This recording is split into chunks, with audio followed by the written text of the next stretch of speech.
Kiai geus maca sholawat bae jeung zikir bae kula ieu selalu nang tayungan anjeun. Ka mana bae maneh dipayungan ku kaula. Deuk hayang naon bae kaula beuh kula teh terus ngahadaman dititah ku Gusti Allah. Tolol goblok. Jurig sia. Ini sia ka ditu. Ini nyaho aing sia jurig newo-newo goblok sia. Pan sia ngajurig-jurig ka aing pan aing parentah Allah. Aing mah geus langsung ka Allah bae. Geus teu perlu ka jurig-jurig aing mah geus. Setan sia ka ditu. Ini jauheun teh. Sebab naon? Kapan ketika urang miceunnan makhluk geus jelas makhluk teh manusia. Ketika urang miceunnan dunia geus jelas dunia teh materi. Ketika orang dek micenan setan bisikan-bisikan jeung penampakan teh bakal kajahoan ieu setan. Itu ada lain kos kitu. Malaikat lain kos kitu. Setan anu sok ka urang datang. Ada mah tilok bebeja. Ada mah tilok bebeja ada mah ke ketika urang keur urgen. Urang lempang ojo dikidam bako mukhalafa a'udzu billahi minasy syaithanir rajim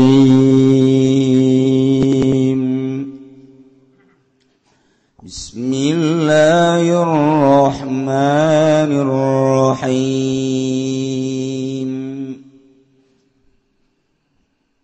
Innalladzina ittakhadhul 'ijla sayanaluhum ghadabun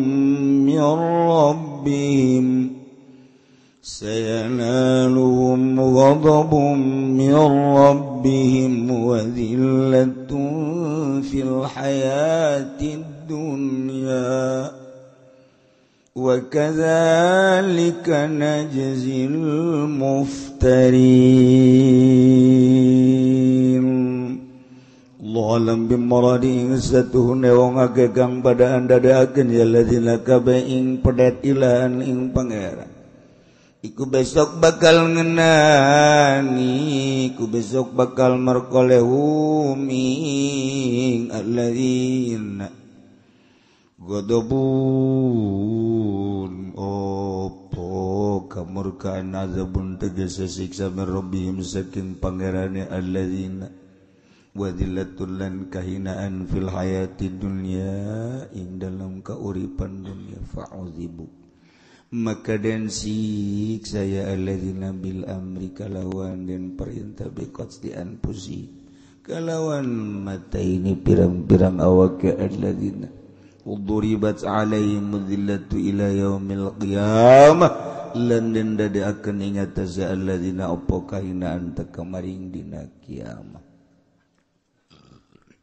wa kadzalika lan halaika ya mangkono kama jazainahum geus kaya oleh ngawales isun agung huming alladzina najzil muftarin bakal ngawales isun agung ingung kang gawe-gawe kabohongan kabeh Allah nyata Allah bil isyraki wa ghairi kalawan nyaketuakeun lan liyane isyrak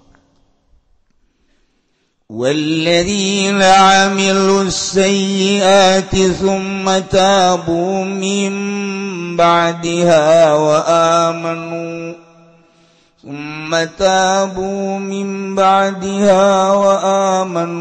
inna rabbaka min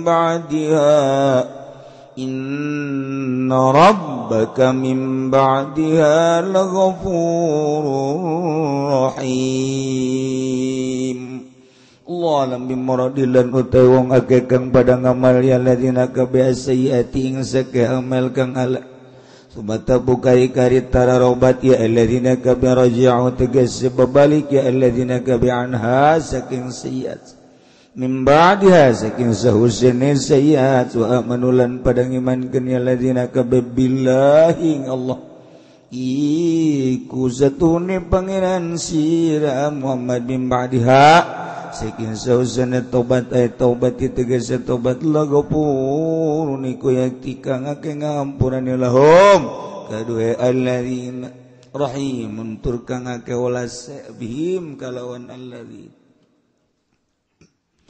ولما سكت عن موسى الغضب أخذ الألواح وفي نسختها هدى ورحمة للذين هم لربهم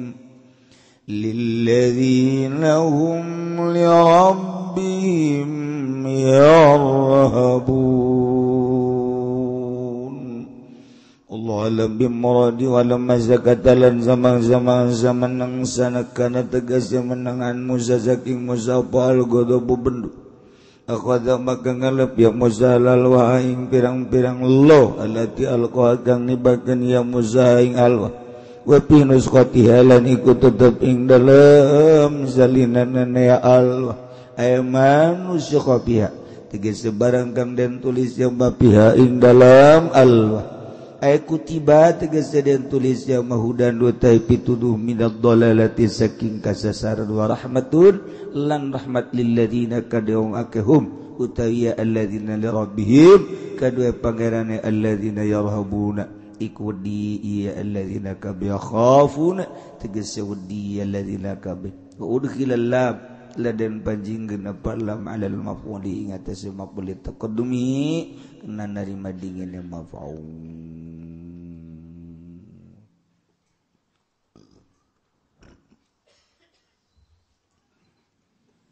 Kangjeng Nabi Musa alaihi salam pelukan. Setelahnya alasan-alasan Kangjeng Nabi Harun jadi lancek. Dendam. Moal aya Rasul dendam. Moal aya Rasul hasud. Moal aya Rasul riya. Diciptakan ku Gusti Allah Kangjeng Rasul seluruh Rasul Nabi seluruh Nabi mulus batin bersih batin jang obor jang lampu di muka bumi mantak lamun urang bisa nuturkeun para Rasul nuturkeun para Nabi dina pada bersih batinna bakal jadi obor bakal jadi lampu sakumaha jadi oborna para rasul para nabi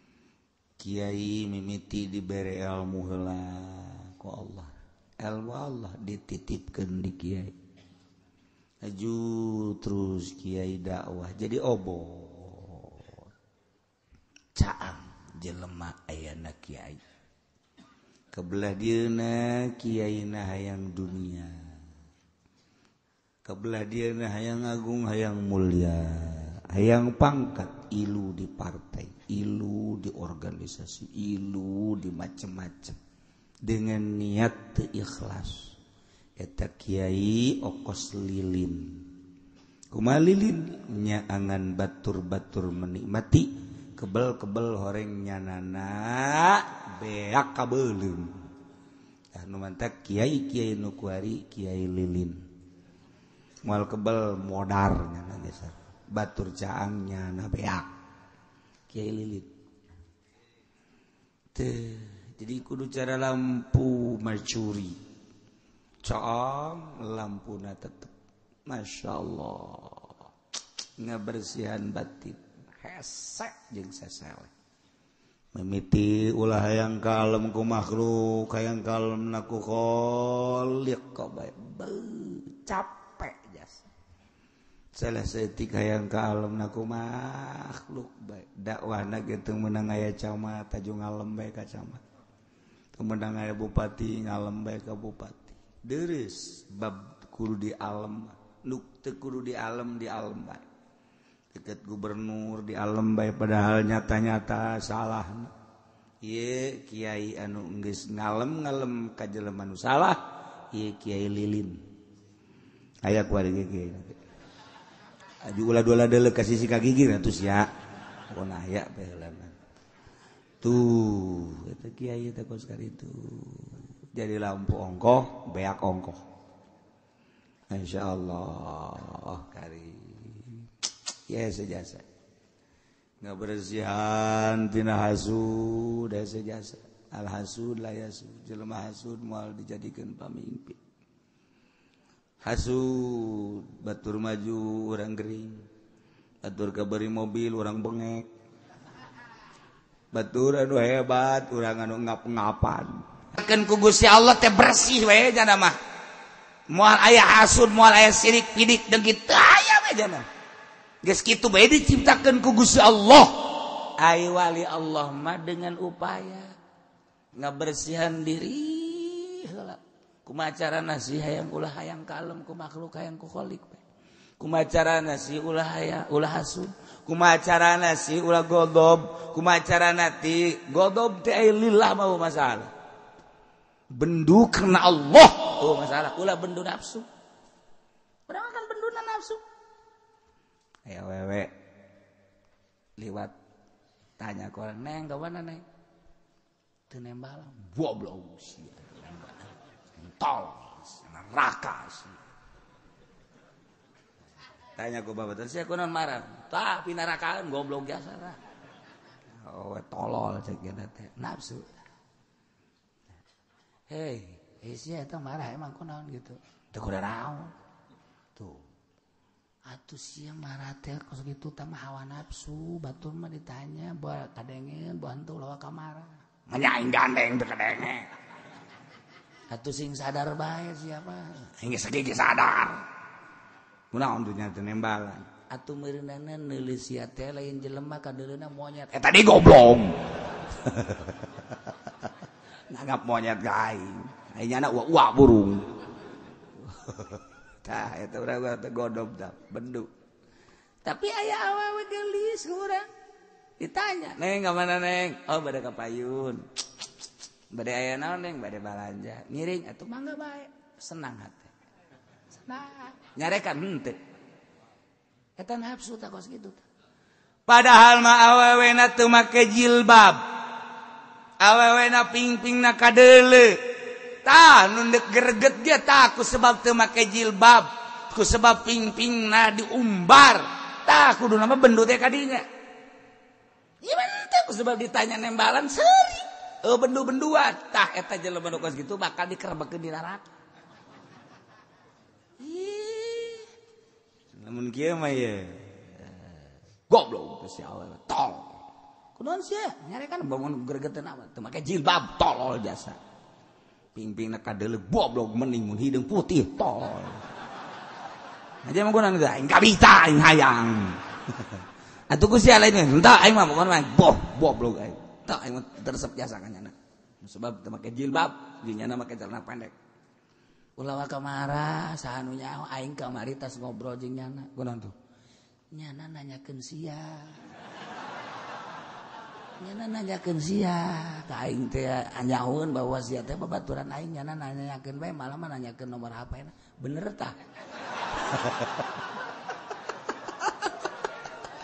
tah nafsu pas gitu kene bae entah aing mah pokona ditanyakeun nyana datang teh hayang sebab nyana mah tah teu make jilbab aing greget jasa lantaran nyana geus ngarompak kana aturan-aturan Allah nyana kadeuleuan ping-ping teh hayang aing mah kajenting nyana nyamperkeun tayang tah eta karak bener jadi gregetna karena Allah nyana lantaran ngarompak kayak gitu mah barang ditanyakeun kamari nanyakeun sia nyana nanyakeun nomor HP sia ku aing dibikeun kayak geureug sore ge ngapa ge yang bener tadi emang nyana di mana budak anyar kontrakan di anu jijeunya masya Allah nyana ngadoa malah hampura Gusti ditolol urang teu bisa ngabedakeun tah nafsu jeung lain nafsu ya Allah ya Rabbi naon sebabna can bisa ngabedakeun can diurus nafsu urang pengurusan nafsu kan ilmu tasawuf melalui jalan thariqah karaknya ieu nafsu ieu lain ieu nafsu ieu lain ieu nafsu ieu lain lamun urang can ngurus kan moal nyaho apa nafsu apa lain apa nafsu alaina lamun urang enggeus ieu nafsu ieu lain engke ge kabawa oh ieu bawa nafsu oh ieu mah lain lamun urang keur ngurusan nafsu urang nafsu bakal kanyahoan ieu nafsu kamilah ieu nafsu radiyah ieu nafsu mutmainnah ieu nafsu ammaratu bisu lantaran urang ngurusan geus kanyahoan lamun teu ngurusan tuh moal kanyahoan geus antara nafsu jeung lain nafsuna kanyahoan marah jeung lain marahna kanyahoan ku sorangan lalagaan jeung bebeneranana nyanana ge nyahoeun sorangan ieu lalagaan ieu marah ge ieu bebeneran nyana nu utar atur sebab nafsuna diurus lamun teu diurus moal nyaho sakumaha urang kan nafsu setan nya zikir nafsu setan tah ieu setan makhluk dunia makhluk nafsu jeung setan kuari urang ngurusan setan ieu aya cara-cara tersendiri kan setan kuari urang keur dijauhan bakal jaho ieu setan ieu lain ieu setan ieu lain ieu setan ieu geus lamun aya bisikan ge ieu mah setan ieu mah lain geus lamun aya bisikan hati ieu setan ieu lain aya suara kaceuli ieu setan ieu lain sebab naon geus diurusan ku urang aya can diurusan mah urang kakarak ngawirid 3 peuting bae ge Allah nah iya asana iya datang mbah diondang-ondang ku maneh ka dieu mbah keur aya di Gunung Karangkadenge maneh ngagupay ka mbah nak aya naon nak aduh hampura abah sugan teh teu kadenge ku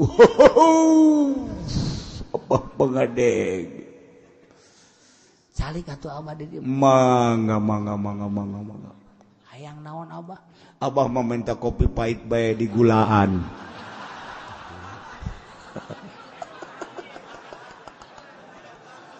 tolol si abah kopi pahit pakai gula bloon kalau pasal ngomong si mbah eta kakarak wiridan 2 poe datang nu kitu gota goyur teu nyaho ieu saha ieu eta lain toriko kos kitu terutama hikmat toriko lain urad wirid aya ngalomber aing naon sia ieu aing hadam teu kudu dihadaman aing mah henteu pan maneh geus maca sholawat geus sababaraha taun kula hadam sholawat teu perlu hadam aing mah indit jana ka ditu setan gebebe jam bau puyang aing coba ku sia datang zikir di penting la ilaha illallah biasanya lagi make sesengitan sengi kayak datang dari maneh ieu waduh terus-terusan zikir wae kula sebagai hadam zikir saha di dieu kula ieu malaikat ti luhur langit diutus ku Gusti Allah ti tangah hadaman maneh idit sia goblok cek jangan make kene idit sia ka ditu ieu mah kula mah malaikat tinggal malaikat sekalipun Jibril idit sia ka ditu goblok sia ini tiada ka ditu yo teu kuat cara aing bener aing ngaku malaikat ge kunyana diusir bae nyahoan malaikat pelayan kos kitu datang tuh sekali 2 kali datang Kiai geus maca sholawat bae jeung zikir bae kula ieu selalu nang tayungan anjeun ka mana bae maneh di payungan ku kaula deuk hayang naon bae kaula beuh kula teh terus ngahadaman dititah ku Gusti Allah tolol goblok jurig sia ini sia ka ditu ini nyaho aing sia jurig newo-newo goblok sia sia ngajurig-jurig ka aing pan aing parentah Allah aing mah geus langsung ka Allah bae geus teu perlu ka jurig-jurig aing mah geus setan sia ka ditu ini jauhan ate sebab naon kapan ketika urang miceunnan makhluk geus jelas makhluk teh manusia ketika urang miceunnan dunia geus jelas dunia teh materi ketika urang deuk miceunnan setan bisikan-bisikan jeung penampakan teh bakal kajahoan ieu setan eta hadam lain kos kitu hadam mah malaikat lain kos kitu setan anu osok ka urang datang. Ada mah tilok bebeja. Ada mah tilok bebeja ada mah ke ketika urang keur urgen. Urang lempang, kemudian hujan gede, ngebutuhkeun ka ditu, kemudian hayang ulah kahujanan, engke ku Gusti Allah melalui malaikat set, hujan aya tapi urang teu kahujanan. Henteu kudu bebeja. Teu kudu bebeja tah, hadam mah hadam, setan mah bebeja bae eta. Aya nu cara tadi. Boh, tah mah kuti anak nyata-nyata tah mah. Tah ieu urang bakal ngajaokeun tah nu mantap lamun teu bertoriko bertekan teh kajauhan bae. Jelema tasawuf teu bertoriko berarti rohan. Jelema bertoriko tasawufan, roh aya jasadan. Kudu akur nya nasawuf nya norekat. Karak tegep lempangna tegep. Lamun jelema nasawuf teu norekat ka sapeker-sapeker haram. Ulah maka disalahkeun ngan nyana nasawuf henteu norekat moal wusul ila Allah. Kadituna ieu bidah itu bidah ieu bidah itu bidah ieu teu nyahorohna. Samarukna sapeker jadi hahala. Batin kudu diurusan. Naon hartina sapira sapeker, naon hartina sapira mobil, naon hartina sapira TV, sapira HP, batin. Ketika batin bae kurang diurusan, zahir bante akekok. Hakekok atuh kadi Allah, kadi Allah, kadi Allah, kadi Allah yang ready terus. Hakekok.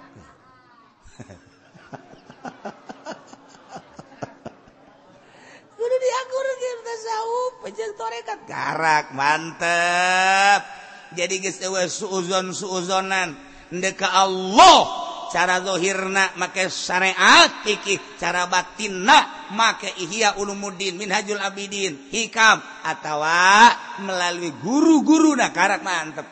Geus berangkat ke Allah sorangan melalui syariat di jerona thariqah tegep hirup kajen kukumaha. Ye, kos profesor. Artinya lempang dengan lenggang anu pasti. Mantep. Ketika asup kasabar subur tilok dibuka sendalna. Tegep. Coba Haji Pendi. Eta ngaranna teu tegep. Asup kasabar subuh tinggalkeun sendal pajar masjid punya. Naik kereta ditinggalkeun. Dek ka Jogja sendal ditinggalkeun di Jakarta di Beos. Begitu turun di Jogja sendal ka mana? Atuh datang ka ieu ge moal ka pagi. Mal kapanggih teh Mas Sarua jeung tadi teh alhamdulillah geus bisa tahajud berang peuting bolon. Hai bodoh bae. Lah Kangjeng Nabi Musa alaihi salam marah lillah kade sing hade ulah dianggap marahna marah nafsu kade. Kulantaran lillahi taala setelah nyaho Kangjeng Nabi Harun itia nyana dakwah ngan teu kuat dipeluk didoakeun doana diabadikeun ku Gusti Allah dina Al-Qur'anul Karim. Ketika orang maca doa ieu ingat ka Kangjeng Nabi Musa ketika meluk Kangjeng Nabi Harun alaihissalam. Rabbi firli wa li akhi wa adkhilna fi rahmatik wa anta arhamur rahimin. Masya Allah indah jasa Gusti hampura abdi oge hampura dulur abdi nu nami Harun jeung abdi sadaya abdi Kangjeng Nabi Harun jeung umat-umat abdi asupkeun pi rahmatika dina rahmat Gusti da Gusti mah arhamur rahimin. Mantep. Nah, kumaha kuari jelema-jelema nu kena fitnah ketika Kangjeng Nabi Musa dipanggil ku Gusti Allah tita munajat selama 40 poe kaum Kangjeng Nabi Musa nu dititipkeun ka Kangjeng Nabi Harun alaihissalam nu jadi lanceuk ternyata kena fitnah ku ngaran Musa Samiri nyana nyiptakeun ijol jelema belok nyembah ka anak sapi dengan bahasa hadza ilahukum wa ilahu Musa. Yo pangeran aranjeun kabeh jeung pangeran Musa. Musa moal balik deui. Musa mah pangeranna geus dititipkeun ka urang kabehan. Yuk urang semabrak jelema ibadah sujud kabeh ka anak sapi. Masya Allah. Jol Kangjeng Nabi Musa marah sakumaha kamari. Akhirna alhamdulillahirabbil alamin bisa terkendali Kangjeng Nabi Musa jeung Kangjeng Nabi Harun rapi. Kitu keneh umat-umatna alhamdulillah bisa dijahit deui, diangkat deui, dilempengkeun ku Kangjeng Nabi Musa alaihissalam supaya benar-benar ibadah sesuai jeung nu diibadahanna ibadah ka Allah Subhanahu wa ta'ala. Ngan horenganan jelema-jelema anu tadina kena fitnah Musa Samiri di dieu kena ancaman Gusti Allah ngajelaskeun dina ayat ieu innal ladzina ittakhadul ijla sayanaluhum ghadabun min rabbihim wa dhillatun fil hayatid dunya. Sanjanya lah jelema anu ngajadikeun anak pedet, anak sapi ane pedet dijadikan ilahan sebagai sesembahan sebagai pangeran, bakal dibere dua ketentuan nomor kahiji sayanaluhum godobun, bakal dikenakan murka Allah yana siksa mirabihim ti pangeran. Nomor kedua wadillatun fil hayatid dunya, bakal dibere kahinaan salilah hirup di dunia terus datang ka kiamat. Allah kan mun teu tobat gisfa'udhibu bil amri biqatli anfusihim waduribat alaihim dhillah ila yaumil qiyamah. Cek Kangjeng Nabi Musa, wahai kaum-kaum kaula, wahai hamba-hamba Allah, dengan fitnah anu datang ke anjeun, dengan segala keistimewaan Musa Samiri membujuk anjeun, maka anjeun kudu tobat aranjeun kabeh ka Gusti Allah. Mun daraek tobat Allah ngahampura. Cara tobatna kumaha cekau? Eueuh deui tobatna. Engke tengah peuting poek mongkleng buta rata. Maneh kabeh dibere pedang, tidinya kabeh jelema nu nyembah ka pedang titah ngabunuh diri dengan pedang di tengah-tengah nu poek.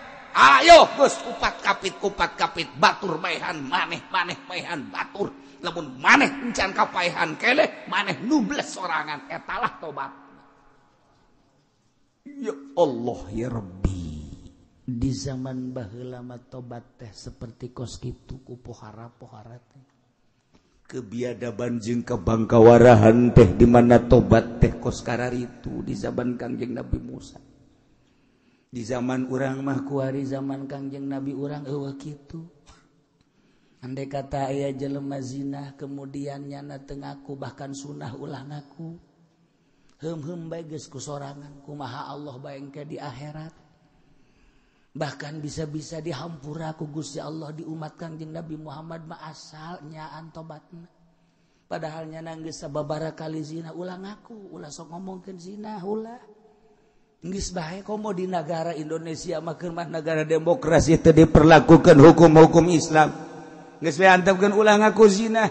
Duh Gusti abdi keur ngora zina. Duh Gusti abdi keur ngora mabok. Ka Gusti bae. Kababaturan ulah ngomong, kababaturan ulah carita hanya Gusti bae nu apal. Babaturan abdi nu apal ge ku abdi geus ditutupan ulah sok dongeng-dongeng manehna baheula sok mabok. Ulah dongeng-dongeng baheula sok zina. Geus ka Gusti Maha Uninga.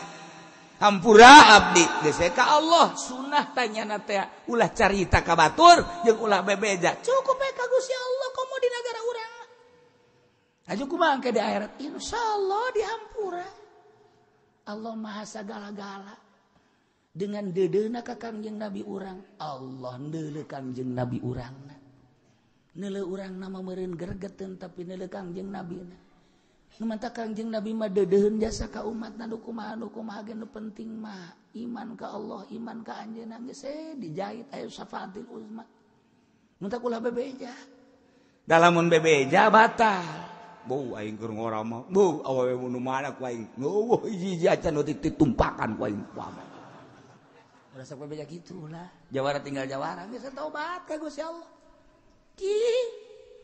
Nah, di zaman Kangjeng Nabi Musa makan seperti atakan pohara jasa. Hiji bil amri bi qatsli anfusihim.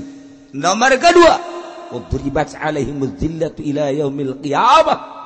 Bakal dikenakeun kahinaan datang ke poe kiamatnya. Masya Allah. Gitulah. Wa kadzalika najzil muftarin. Jelema-jelema anu nyin ulah bohong musyrikeun ka Allah jeung liana ieu bakal dibalas sarua seperti eta. Lain di zaman Kangjeng Nabi Musa bae, di zaman urang ge. Cobaan carana bae hanya Allah nu nyaho. Karena geus keterlaluan, nyana terus-terusan bae berzina mabok, nyana terus-terusan bae korupsi jeung maling. Kiai geus teu didengekeun. Kiai geus eueuh anu didengekeun. Dakwah kiai teh geus diantepkeun. Wah, berarti cek Gusti Allah ieu geus buang ka warah jasa, gempakeun, gempa. Hina. Tsunamikeun. Beliunkeun.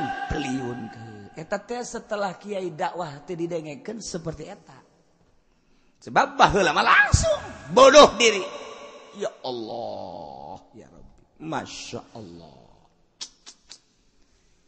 Tinggal Kangjeng Nabi Musa kuari diinstruksikeun ku Gusti Allah tita ngabunuh pedet.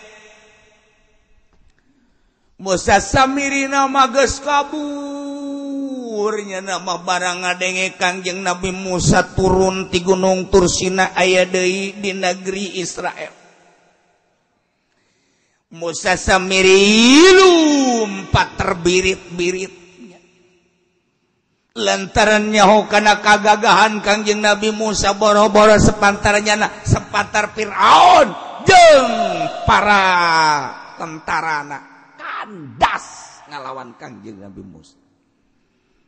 Lantaran dideleukeun ku Kangjeng Nabi Musa musuh ngajengkang asal dideuleuh ngajengkang.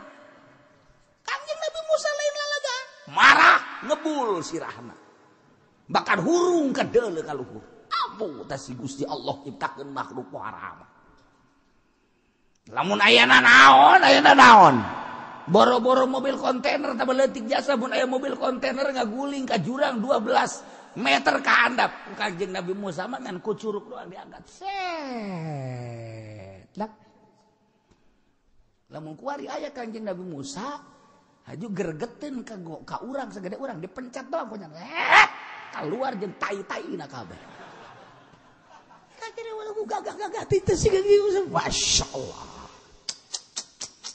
Cek Gusti Allah Musa ijo supaya aman di negeri, supaya aman di dunia. Di mana bae payah. Kangjeng Nabi Musa nggak instruksikan rakyat. Wahai rakyat, setelah ranjeun tobat ke Gusti Allah, kembali iman ke Allah jeung ka Rasul Allah kaula. Ibadah anu tenteng supaya aman.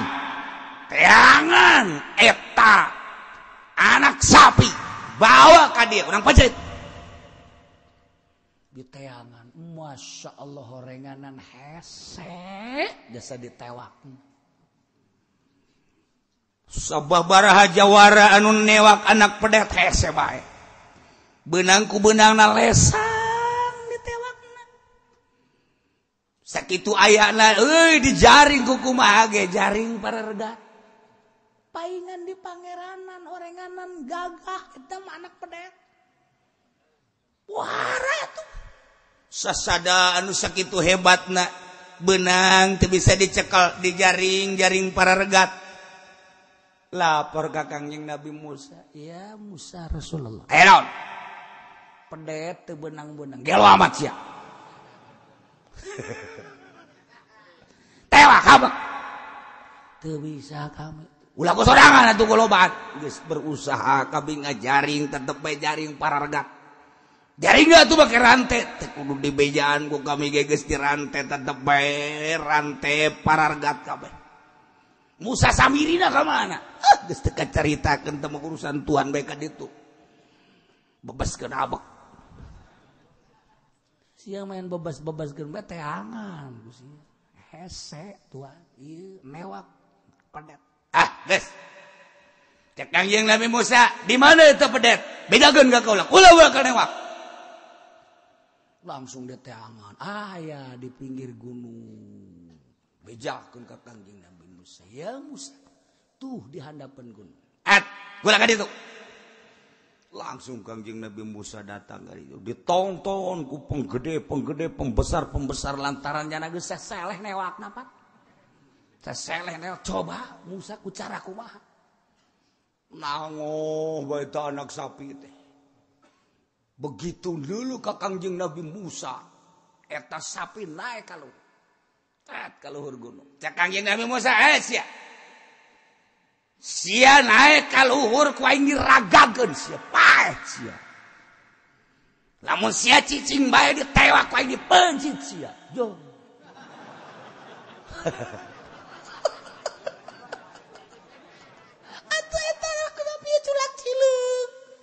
Wah, tawa tontonan anu hebat jasa lantaran geus teu bisa ditewak ku sasaha. Tinggal Kangjeng Nabi Musa datang ka dinya. Jana naik ka luhur. Ulah naik sia. Ku aing tewak sia kajen ku kumaha. Nah, ku Kangjeng Nabi Musa langsung ditekan. Begitu ditekan cicing bae. Ieu tah dibaca ayat Innal ladzina ittakhadhul ajla sayanaluhum ghadabun min rabbihim wa dhillatun fil hayatid dunya wa kadzalika najzil muftarin. Urang ge lamun aya kebo ngakal bacakeun ieu. Bacakeun ieu. Sia mah dibere wiridan bangun teu percaya ka aing.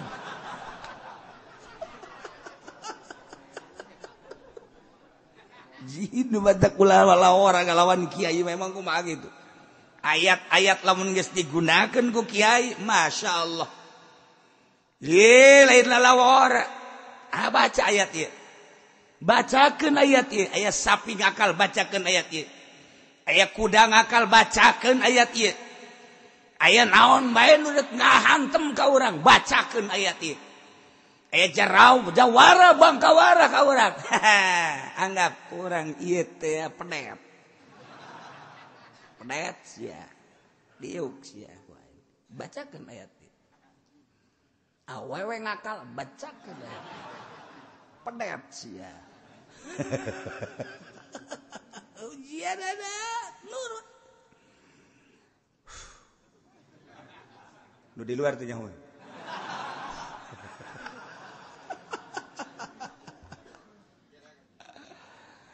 Lamun kebo dek dipencit haju hese di talianana bacakeun ayat ieu. Bismillahirrahmanirrahim. Innal ladzina ittakhadhul ajla sayanaluhum ghadabun min rabbihim wa dhillatun fil hayatid dunya wa kadzalika najzil muftarin. Ciduhan leungeun urang tah. Po.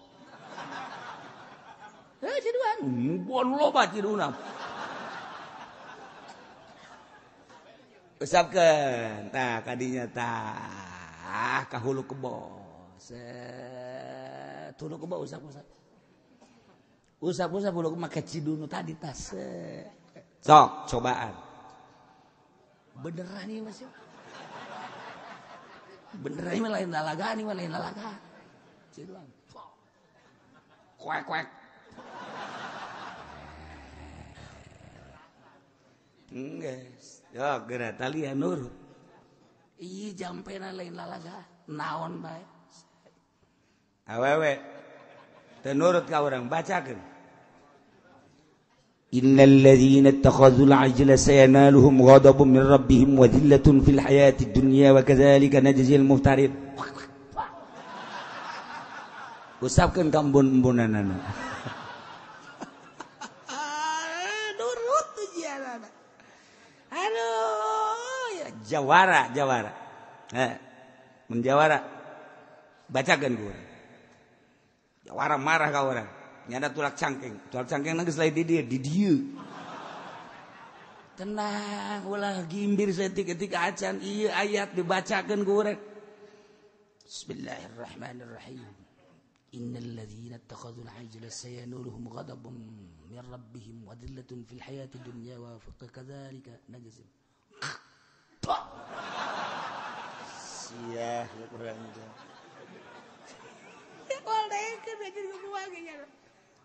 ayat ieu mah kumaha kitu lain lalawar ye tah kiai geus jahok wari carana diwirid ulah loba-loba sapeting diwirid 625 puasa 113 poe siapa yang manjur mung puasa ti dituna yang manjur untuk puasa ti dituna kudu puasa bae tetep bae masih kena aya ulah wakadi jari ulah wakadi naon ngaranna diwirid masih kena aya syarat-syarat nu lain hadiah dan lain sebagainya coba cenah kiai tulis wah tuh mah kudu ojol jeung sapi wiridan eta mah ieu keur carita pan itiba'nana sayanaluhum ghadabun min rabbihim wa dhillatun fil hayatid hina fil hayatid tah wa dhillatun fil hayatid jadi hina sia hina teh eleh berarti kan langsung Kangjeng Nabi Musa naik cekel ku Kangjeng Nabi Musa eta anak sapi beheungna maka nu dicekel teh tak sageus teh beheungna teh berdaya eta anak sapi dijingjing ku Kangjeng Nabi Musa eta kabeh kaum nareulekeun buaga amat hati Kangjeng Nabi Musa sakumaha ngajingjing anak kotok apan gede anak sapi mah tuh kajeng kukumaha ge mun kitu anak kotok bebek lah bebek soang ka harti lah soang kajen teh kukumaha ge atawa embe ka harti ieu mah anak sapi cekel beheungna bawa ku Kangjeng Nabi Musa datang ke kota Kangjeng Nabi Musa langsung nyokot bedog pencit ku Kangjeng terus getihna dikumpulkan dibawa ke laut Yordan dibawa ke laut langsung jelema-jelema anu encan tobat kita minum cai laut eta begitu minum cai laut nu tadi teh langsung mual kalaluar cai ti ceuli ti irung ti mata ti unggal-unggal liang ulah lalawara tuh mendak lamun aya jelema maling geus sarua bae aya jelema maling hayang kajawan pamalingan bacakeun ayat ieu Bismillahirrahmanirrahim innal ladzina takhadzul ajla sayanaluhum ghadabun min rabbihim wa dhillatun fil hayatid dunya wa kadzalika najzil muftarin coba sabaraha urang dicurigakeun inum asa puluhan inum tak henteu nanaon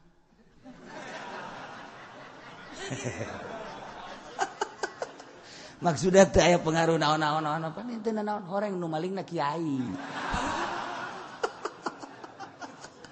atuh paingan atuh batur reaksi naon horeng nyana pamalinganana da ieu ayat lain lalagan gagada pohara jasa masyaallah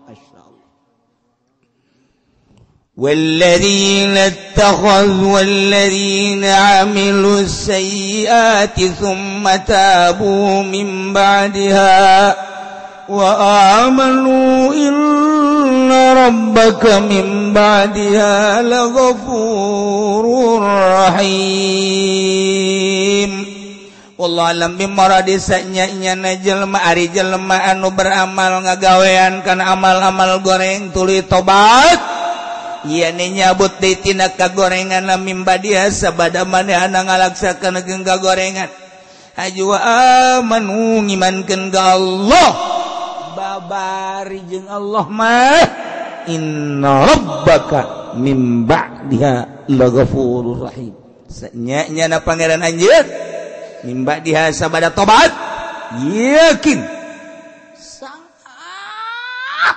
pisan ngahampura tur dedeh jeung nya nginahin urang boga pangeran Allah mantep biasa urang tadina kurang beramal bahkan urang baheulana teh kungsi kabair-kabair ngaranna ge pergaulan aya mabokan aya zinahan aya malingan ieu mah asalna mah dosa panggedena aing nyundul dosa aing ka langit loba-lobana dosa ulah leutik tobat ke Allah tuturkeun ayat ieu boro-boro kakarak zina kakarak mabok cacak-cacak musyrik nu tadi ngibadahan ti Allah teh pindah ka pedet balik ku ari tobat Allah ngahampura eta kan geus kaluar tina aturan sabenerna mah atuh pangeran teh dianggap pangeran Allah teh ku ari mah dianggap deui pangeran dihampura bae ku Gusti atuh komo ieu kakarak mabok kakarak zina, kakarak maling, tobat ke Allah. Atuh dihampura jasa. Asalnya an tobat da moal balik deui, aing ngarasa aing teh salah. Baheula aing mabok aing ngarasa jasa salah. Baheula aing zina aing ngarasa jasa salah. Dek dikukumahakeun nyangakeun ka Gusti Allah nu bogan aing baheula mah keur apeng-apengan aing teh dipelintir ku nafsu. Ayeuna mah aing anu melintir nafsu. Aing baheula mah geus pokona mah jadi jurig be pokona mah lain jadi jelema kuari tobat ka Gusti Allah Allah mah inna rabbaka mim ba'diha laghafurur rahim maha hampura Gusti Allah mah babar asalnya mun tobat tina maling kembali ke tobat urang tina zina ulah loba omong tobat urang tina mabok geus urang tafakuran aya sesa-sesa urut baheula urang teh keur jadi jawara maling anu kembalikeun lamun ingat lamun teu ingat bikeun ka fakir miskin beres geus sirup ka Allah bae moal kebeli asana aing bae urusanna jeung Allah sedangkan Allah inna rabbaka mim ba'diha laghafurur rahim walamma sakata wallahu a'lam